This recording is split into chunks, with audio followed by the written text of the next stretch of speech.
Hi అండి. Welcome to my channel. ఈరోజు బంగాళదుంప, దోసకాయ, టమాటో కర్రీ చూద్దాం. ముందుగా ఒక కడాయి తీసుకోవాలి. ఆ కడాయి కొంచెం ఆయిల్ ఏసుకోవాలండి. ఆయిల్ హీట్ అయ్యాక మనం పచ్చిమిర్చి వేసుకోవాలి. ఆ పచ్చిమిర్చి కొంచెం ఫ్రై అయ్యాక ఆనియన్స్ వేసుకోవాలండి.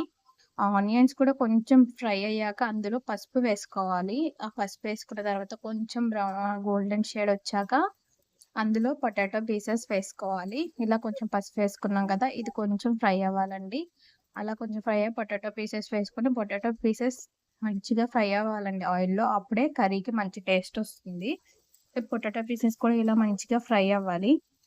అలా ఫ్రై అయ్యాక మనం దోసకాయ ముక్కలు కూడా వేసుకోవాలి. దోసకాయ ముక్కలు 2 మినిట్స్ ఆయిల్‌లో ఫ్రై అవ్వాలండి. అలా ఆయిల్‌లో ఫ్రై అయ్యాక మనం కొంచెం మూత పెట్టుకోవాలి.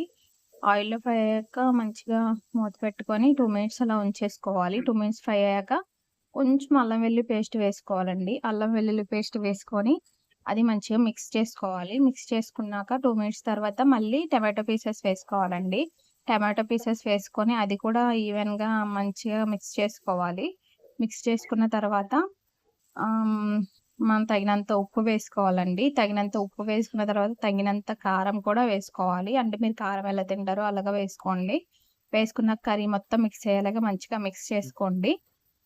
అలా మిక్స్ చేసుకున్న తర్వాత మూత పెట్టుకొని 5 నిమిషాలు మగ్గిచ్చాలండి. 5 నిమిషాలు మగ్గిన తర్వాత అలా 5 నిమిషాలు ఉంచుకున్న తర్వాత మూత తీసి అందులో కొంచెం వాటరేసుకోవాలి. అంటే చిన్న గ్లాస్‌లో వాటరేసుకుంటే సరిపోతుందండి. మరీ ఎక్కువ కూడా వేసుకోకూడదు.